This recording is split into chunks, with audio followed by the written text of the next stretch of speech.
Aksi pencurian motor yang dilakukan Azharudin terhenti usai diringkus polisi. Tersangka merupakan petugas keamanan yang beraksi di lingkungan tempat ia bertugas.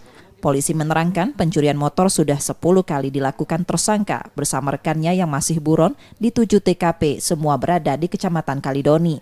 Tersangka mengincar motor warga dan mengajak rekannya untuk melakukan pencurian.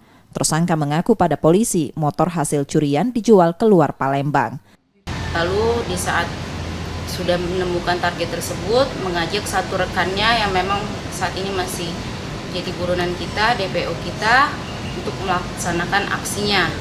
Dan setelah hasil penyelidikan juga, hasil pemeriksaan kita, ternyata tersangka Mamat ini sudah hampir 10 kali melakukan tindak pidana pencurian. Tersangka kini masih diperiksa dan ditahan di tahanan Polsek Kalidoni Palembang dan terancam hukuman di atas 7 tahun penjara. Reski Oktora, Muklas Diferensial, Kompas TV, Palembang, Sumatera Selatan.